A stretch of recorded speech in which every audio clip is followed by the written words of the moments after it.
Assalamualaikum warahmatullahi wabarakatuh. Sahabat muslim rahimakumullah. Selamat datang kembali di channel Permata Islam yang membahas seputar kisah Islami penuh hikmah.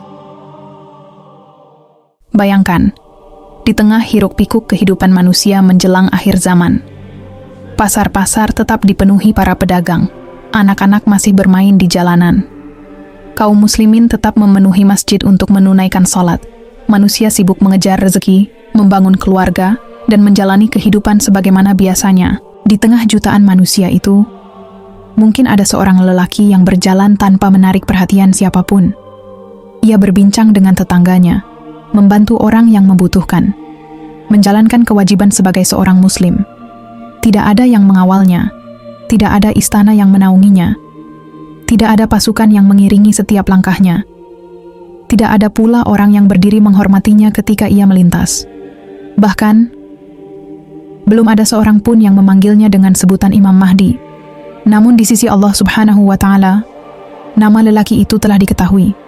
Allah telah memilihnya untuk memikul amanah yang kelak akan mengubah perjalanan sejarah umat manusia. Sebuah amanah yang tidak diberikan kepada sembarang orang.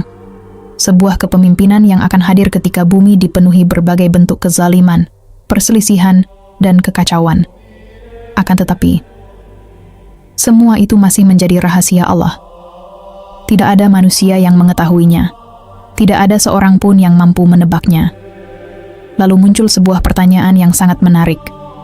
Jika demikian, siapakah orang pertama yang menyadari bahwa lelaki biasa itu sebenarnya adalah Imam Mahdi yang telah dijanjikan Rasulullah Sallallahu Alaihi Wasallam? Pertanyaan ini mungkin belum pernah terlintas di benak sebagian orang, sebab selama ini pembahasan tentang Imam Mahdi lebih sering berfokus pada masa setelah beliau dibaiat. Padahal sebelum peristiwa besar itu terjadi, beliau terlebih dahulu menjalani kehidupan sebagai manusia biasa. Beliau bukan seorang raja, bukan pula pemimpin yang telah dikenal di berbagai negeri.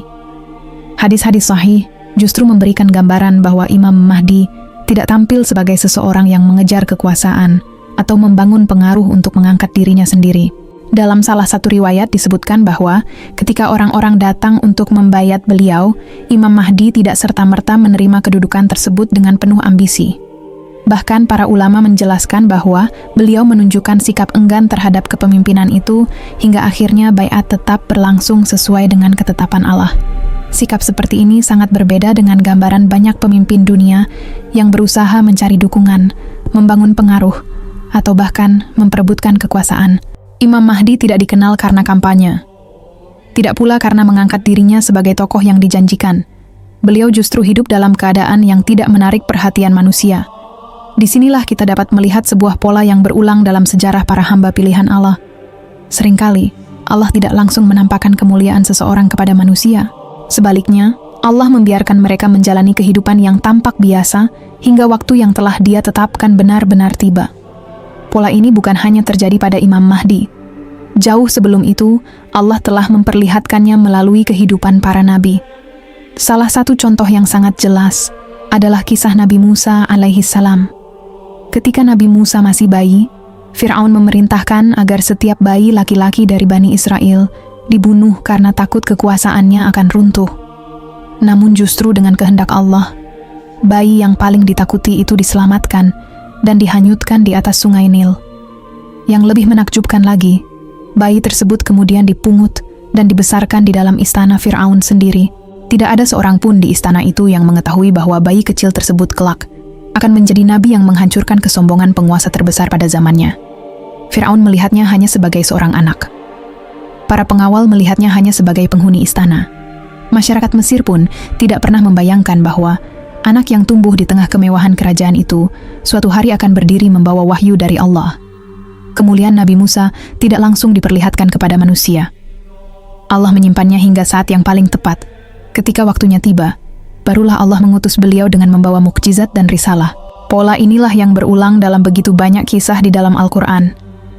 Allah memiliki waktu terbaik untuk menampakkan hamba-hamba pilihannya, bukan ketika manusia menginginkannya, tetapi ketika seluruh hikmah dan ketetapannya telah sempurna. Begitu pula dengan Imam Mahdi. Selama Allah belum menghendaki kemunculannya, beliau tetap menjalani kehidupan sebagaimana manusia lainnya.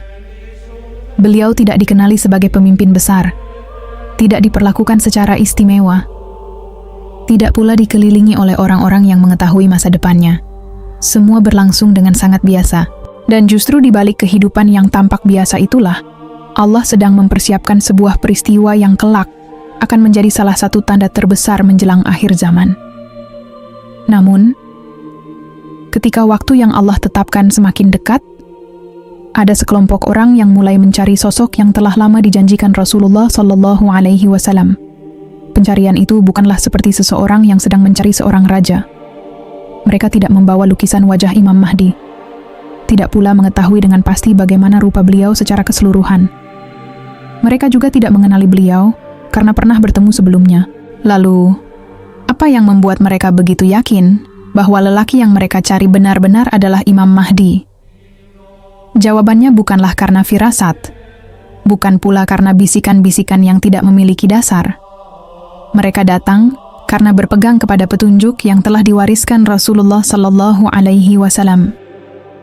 Selama bertahun-tahun, hadis-hadis tentang Imam Mahdi telah dipelajari, dihafal, dan dijelaskan oleh para ulama. Riwayat-riwayat tersebut memang tidak memberikan gambaran tentang seluruh perjalanan hidup beliau. Namun Rasulullah Shallallahu Alaihi Wasallam telah menjelaskan tanda-tanda yang cukup bagi umat ketika waktu kemunculannya benar-benar telah tiba. Karena itulah, orang-orang saleh pada masa itu tidak sibuk menebak-nebak setiap orang yang mereka temui. Mereka menunggu hingga tanda-tanda yang telah dijelaskan Rasulullah Shallallahu Alaihi Wasallam mulai tampak satu demi satu. Ketika keadaan dunia dipenuhi perselisihan dan kekacauan, ketika rangkaian peristiwa yang disebutkan dalam hadis mulai terjadi, mereka memahami bahwa masa yang dijanjikan itu mungkin telah semakin dekat. Dari sinilah pencarian tersebut dimulai. Bukan pencarian yang didorong rasa penasaran, melainkan pencarian yang lahir dari keimanan kepada sabda Rasulullah Sallallahu Alaihi Wasallam. Dalam salah satu riwayat yang diriwayatkan oleh Abu Dawud, disebutkan bahwa setelah terjadi perselisihan sepeninggal seorang khalifah, seorang lelaki keluar dari Madinah menuju Makkah. Di sanalah beberapa orang mendatanginya, kemudian membayatnya di antara Hajar Aswad dan Maqam Ibrahim. Hadis ini menjadi salah satu dasar penting dalam pembahasan mengenai awal kemunculan Imam Mahdi. Yang menarik untuk diperhatikan bukan hanya lokasi pembayatannya, tetapi bagaimana proses itu terjadi. Orang-orang yang datang kepada Imam Mahdi bukan sedang mengangkat seorang tokoh politik. Mereka bukan pula sekelompok manusia yang sedang mencari pemimpin karena popularitasnya. Mereka datang karena melihat bahwa tanda-tanda yang disampaikan Rasulullah Shallallahu Alaihi Wasallam mulai saling bertemu. Bahkan, berbagai riwayat menunjukkan bahwa Imam Mahdi sendiri tidak berusaha mencari bayat tersebut. Para ulama menjelaskan bahwa beliau justru menunjukkan keengganan untuk menerima kepemimpinan itu. Sikap ini memiliki makna yang sangat mendalam. Seseorang yang haus kekuasaan biasanya akan mencari dukungan. Ia akan berusaha meyakinkan manusia agar memilih dirinya. Ia ingin namanya dikenal. Ia ingin kedudukannya diakui.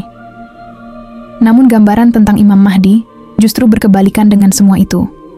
Beliau tidak tampil untuk meminta manusia mengikutinya. Beliau tidak mengumumkan dirinya sebagai Imam Mahdi. Beliau juga tidak membangun kelompok untuk mengangkat namanya. Justru ketika amanah besar itu datang, beliau menunjukkan kerendahan hati yang menjadi ciri seorang hamba yang memahami beratnya tanggung jawab di hadapan Allah. Inilah salah satu alasan mengapa banyak ulama memandang sikap tersebut sebagai bagian dari kemuliaan akhlak Imam Mahdi. Beliau tidak mengejar kedudukan.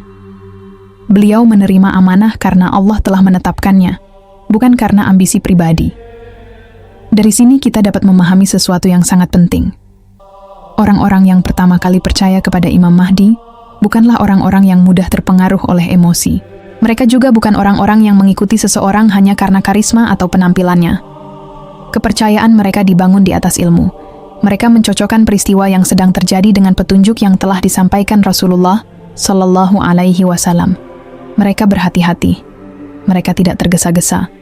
Dan ketika seluruh tanda itu mulai tampak sesuai dengan yang diberitakan dalam hadis, barulah mereka meyakini bahwa inilah sosok yang selama ini dijanjikan. Pelajaran ini sangat relevan bagi setiap Muslim. Islam tidak mengajarkan kita membangun keyakinan berdasarkan dugaan atau perasaan semata. Islam mengajarkan agar keimanan dibangun di atas ilmu, dalil, dan petunjuk yang benar. Sebab ketika seseorang berpegang kepada petunjuk Allah dan Rasul-Nya, ia tidak akan mudah terbawa oleh berbagai klaim yang muncul sebelum waktunya. Sebaliknya, ia akan tetap tenang hingga Allah benar-benar menampakkan kebenaran itu. Dan ketika hari yang dijanjikan akhirnya tiba, mereka yang lebih dahulu percaya bukanlah orang-orang yang paling pandai menebak masa depan. Mereka adalah orang-orang yang paling setia menjaga petunjuk Rasulullah Sallallahu Alaihi Wasallam. Dan pada saat bayat itulah, jumlah orang yang percaya mulai bertambah sedikit demi sedikit. Peristiwa itu bukan sekadar pergantian seorang pemimpin, bukan pula sebuah peristiwa politik, sebagaimana yang sering terjadi dalam sejarah manusia. Malam itu menjadi awal dari babak baru yang telah dikabarkan Rasulullah Sallallahu Alaihi Wasallam berabad-abad sebelumnya. Di tempat yang paling suci bagi kaum muslimin, di antara Hajar Aswad dan Maqam Ibrahim, sebuah baiat akan berlangsung, bukan karena ambisi seorang manusia, melainkan karena kehendak Allah yang akhirnya tiba pada waktunya. Hadis yang diriwayatkan oleh Abu Dawud menjelaskan bahwa setelah terjadi perselisihan sepeninggal seorang khalifah, seorang lelaki keluar dari Madinah menuju Makkah. Kemudian beberapa orang mendatanginya dan membaiatnya di antara Hajar Aswad dan Maqam Ibrahim, sementara beliau sendiri pada awalnya tidak menginginkan baiat tersebut. Riwayat inilah yang menjadi dasar utama pembahasan para ulama mengenai awal kemunculan Imam Mahdi. Jika diperhatikan dengan saksama, hadis tersebut memberikan gambaran yang sangat menarik. Pembaiatan tidak dimulai oleh lautan manusia, tidak pula disaksikan oleh seluruh penduduk dunia. Yang pertama kali datang, justru hanya sekelompok orang saleh. Mereka mendatangi Imam Mahdi setelah melihat bahwa tanda-tanda yang diberitakan Rasulullah Sallallahu Alaihi Wasallam mulai menjadi kenyataan. Mereka bukan orang-orang yang mengikuti isu yang sedang ramai, bukan pula orang-orang yang mudah terbawa arus.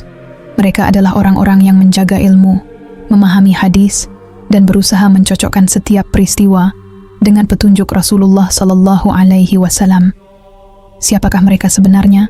Hadis-hadis sahih memang tidak menyebutkan nama mereka satu persatu. Rasulullah Sallallahu Alaihi Wasallam juga tidak menjelaskan dari kabilah mana mereka berasal, apa pekerjaan mereka, ataupun bagaimana kehidupan mereka sebelum peristiwa itu terjadi. Namun dari keseluruhan riwayat yang ada, para ulama menjelaskan bahwa mereka adalah orang-orang saleh yang telah lama menjaga keimanan dan ilmu di tengah masa penuh fitnah. Mereka bukan manusia yang memiliki kemampuan mengetahui perkara gaib. Mereka juga bukan kelompok yang mengaku telah menerima wahyu atau ilham khusus. Keistimewaan mereka justru terletak pada kesungguhan mereka dalam memegang Al-Quran dan Sunnah. Ketika kebanyakan manusia larut dalam perselisihan, mereka tetap menjadikan hadis Rasulullah Sallallahu Alaihi Wasallam sebagai petunjuk. Ketika banyak orang sibuk mengikuti berbagai klaim yang bermunculan, mereka memilih bersabar hingga tanda-tanda yang benar-benar dijelaskan oleh Rasulullah Sallallahu Alaihi Wasallam tampak dengan jelas. Karena itulah, merekalah orang-orang yang pertama kali mampu mengenali Imam Mahdi. Bukan karena mereka mengenal wajah beliau, melainkan karena mereka mengenali kebenaran yang Allah tampakkan melalui tanda-tanda yang telah dijelaskan Rasulullah Sallallahu Alaihi Wasallam. Karena itulah, mereka mampu melihat sesuatu yang belum dipahami oleh kebanyakan manusia. Ketika sebagian besar orang masih diliputi kebingungan akibat berbagai perselisihan yang terjadi, sekelompok orang inilah yang terlebih dahulu menyadari bahwa janji Rasulullah Sallallahu Alaihi Wasallam sedang memasuki tahap kenyataan. Namun mereka tetap tidak bertindak dengan tergesa-gesa. Mereka mendatangi Imam Mahdi, membicarakan perkara tersebut, lalu membaiat beliau di tempat yang telah disebutkan oleh Rasulullah Sallallahu Alaihi Wasallam. Disinilah letak salah satu pelajaran besar. Orang pertama yang berdiri di samping Imam Mahdi bukanlah orang yang paling berkuasa, bukan pula orang yang paling terkenal, melainkan orang-orang yang lebih dahulu tunduk kepada petunjuk Allah dan Rasul-Nya. Dalam pembahasan mengenai pengikut awal Imam Mahdi, sering muncul angka 313 orang. Angka ini memang sangat dikenal dalam berbagai kitab yang membahas akhir zaman. Sebagian ulama menyebutkannya berdasarkan riwayat-riwayat yang menjelaskan bahwa para pengikut awal Imam Mahdi berjumlah seperti jumlah pasukan kaum muslimin dalam perang Badar. Namun penting untuk dipahami bahwa rincian mengenai angka tersebut tidak berada pada tingkat kekuatan yang sama dengan hadis-hadis utama tentang pembaiatan Imam Mahdi. Karena itu, para ulama Ahlus Sunnah bersikap proporsional. Mereka menerima riwayat yang memiliki dasar, namun tetap membedakan antara hadis yang kuat dengan riwayat yang diperselisihkan tingkat keabsahannya. Yang paling penting bukanlah memperdebatkan jumlahnya, melainkan memahami makna yang terkandung di baliknya. Kalaupun jumlah orang yang pertama kali bersama Imam Mahdi memang sedikit, hal itu bukan sesuatu yang asing dalam sejarah dakwah para nabi. Perubahan besar hampir selalu dimulai oleh sekelompok kecil manusia yang beriman. Lihatlah Nabi Nuh alaihi salam. Beliau berdakwah selama ratusan tahun, namun orang-orang yang beriman bersamanya hanya sedikit. Begitu pula ketika Rasulullah sallallahu alaihi wasallam memulai dakwah di Makkah. Pada masa-masa awal, yang menerima Islam hanyalah segelintir orang. Mereka menghadapi tekanan, cacian, bahkan penyiksaan. Tetapi justru dari kelompok kecil itulah kemudian lahir perubahan yang mengubah sejarah dunia. Pola yang sama tampaknya kembali terlihat dalam kisah Imam Mahdi. Pada awal kemunculannya, bukan seluruh manusia yang langsung percaya. Bukan pula seluruh umat Islam yang segera memberikan baiat. Yang pertama kali berdiri di samping beliau, hanyalah orang-orang yang telah dipersiapkan Allah. Mereka mengenali kebenaran bukan karena banyaknya pengikut, melainkan karena kesesuaian antara apa yang mereka saksikan dengan petunjuk Rasulullah sallallahu alaihi wasallam. Inilah sebabnya mengapa para ulama selalu mengingatkan agar umat Islam memperkuat ilmu sebelum memperkuat opini. Karena ketika fitnah akhir zaman datang, yang mampu membedakan antara kebenaran dan kebatilan bukanlah orang yang paling cepat mengikuti berita, melainkan orang yang paling kokoh berpegang kepada Al-Quran, Sunnah, dan pemahaman para ulama. Pada akhirnya, kelompok kecil itu menjadi saksi awal dimulainya salah satu peristiwa terbesar dalam sejarah akhir zaman. Dari tangan merekalah baiat pertama diberikan, dan dari keimanan merekalah perjalanan besar itu dimulai. Sejarah berulang. Kebenaran hampir selalu dimulai oleh sedikit orang, sebelum akhirnya dikenal oleh banyak manusia. Jika kita membuka lembar demi lembar sejarah para nabi, kita akan menemukan bahwa pola yang sama telah berulang sejak ribuan tahun yang lalu. Allah tidak pernah menjadikan banyaknya pengikut sebagai ukuran kebenaran. Justru sangat sering, kebenaran pertama kali diterima oleh sekelompok kecil manusia yang memiliki hati yang bersih dan siap tunduk kepada petunjuknya. Lihatlah kisah Nabi Nuh alaihi salam. Beliau berdakwah kepada kaumnya selama 950 tahun. Hampir 1 milenium beliau menyeru manusia agar kembali menyembah Allah semata, siang dan malam, terang-terangan maupun sembunyi-sembunyi, dengan kelembutan, dengan kesabaran. Namun setelah perjalanan dakwah yang begitu panjang, orang-orang yang benar-benar beriman kepada beliau hanyalah sedikit. Al-Quran bahkan menggambarkan bagaimana para pembesar kaumnya terus mengejek Nabi Nuh dan orang-orang yang mengikutinya. Mereka menilai kebenaran berdasarkan jumlah. Mereka menganggap bahwa jika dakwah Nabi Nuh benar, tentu pengikutnya akan jauh lebih banyak. Padahal ukuran Allah sama sekali berbeda. Yang Allah lihat bukanlah berapa banyak manusia yang mengikuti seorang nabi, melainkan siapa yang benar-benar menerima kebenaran dengan hati yang ikhlas. Pola yang hampir sama juga tampak pada kisah Nabi Musa alaihi salam. Ketika Allah mengutus beliau menghadapi Fir'aun, sebagian besar masyarakat Mesir hidup di bawah kekuasaan yang sangat kuat. Fir'aun bukan hanya seorang penguasa. Ia telah membangun rasa takut yang begitu besar, sehingga banyak manusia memilih diam daripada membela kebenaran. Di tengah keadaan seperti itu, hanya sebagian kecil orang yang berani beriman kepada Nabi Musa. Mereka mengetahui bahwa menerima kebenaran berarti siap menghadapi ancaman dan berbagai ujian. Namun mereka tetap memilih jalan itu karena meyakini bahwa pertolongan Allah jauh lebih besar daripada kekuasaan manusia. Begitu pula ketika Rasulullah sallallahu alaihi wasallam mulai menyampaikan wahyu di Makkah. Pada hari-hari pertama kenabian, hampir seluruh masyarakat Quraisy menolak dakwah beliau. Bahkan orang-orang yang paling dekat dengan Rasulullah sallallahu alaihi wasallam tidak semuanya langsung menerima risalah Islam. Namun ada segelintir manusia yang memilih beriman sejak awal. Khadijah radhiyallahu anha membenarkan beliau tanpa keraguan. Abu Bakar Asy-Siddiq radhiyallahu anhu menerima dakwah beliau dengan penuh keyakinan. Ali bin Abi Thalib radhiyallahu anhu yang masih sangat muda memilih berdiri bersama Rasulullah sallallahu alaihi wasallam. Bilal bin Rabah, Khabbab bin Al-Arat, Ammar bin Yasir, dan para sahabat lainnya tetap mempertahankan keimanan meskipun harus menghadapi penyiksaan yang berat. Mereka tidak menunggu hingga Islam menjadi kuat. Mereka tidak menunggu sampai jumlah kaum muslimin menjadi mayoritas. Mereka memilih mengikuti kebenaran ketika kebanyakan manusia justru menolaknya. Disinilah kita melihat sebuah sunnatullah yang terus berulang. Kebenaran seringkali tampak kecil pada awalnya. Bukan karena kebenaran itu lemah, melainkan karena Allah sedang menguji hati manusia. Apakah seseorang mengikuti petunjuk karena memang itu adalah kebenaran, atau hanya karena melihat banyak orang telah mengikutinya? Oleh sebab itu, ketika membahas Imam Mahdi, janganlah kita heran apabila hadis-hadis menggambarkan bahwa orang-orang yang pertama kali berdiri di samping beliau bukanlah seluruh umat Islam. Allah sedang memperlihatkan pola yang sama. Orang-orang yang pertama kali percaya adalah mereka yang menjaga ilmu, menjaga keimanan, dan menjaga hati agar tetap tunduk kepada petunjuk Rasulullah Sallallahu Alaihi Wasallam.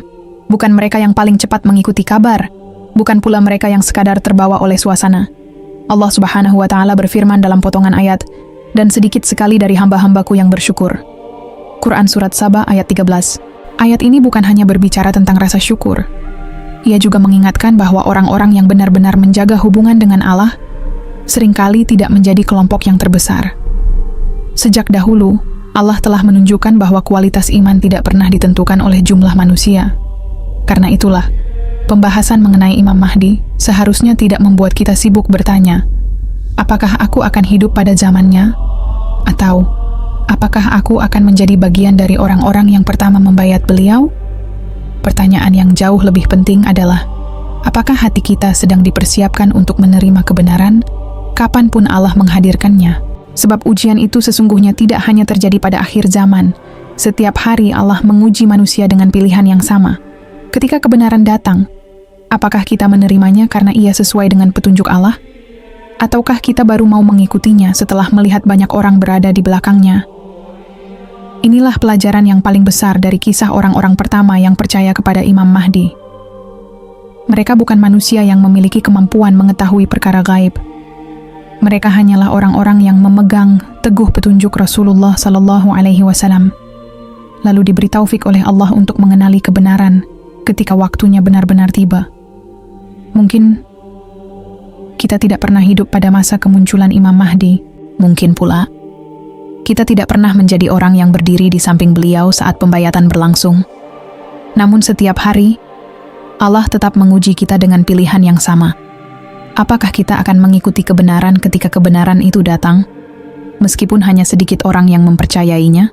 Karena pada akhirnya, yang membuat seseorang termasuk golongan Imam Mahdi bukanlah karena ia lebih dahulu mengetahui berita tentang beliau, melainkan karena hatinya telah dipenuhi keimanan, sehingga siap tunduk kepada kebenaran yang Allah hadirkan melalui pemimpin yang telah dijanjikan Rasulullah Sallallahu Alaihi Wasallam.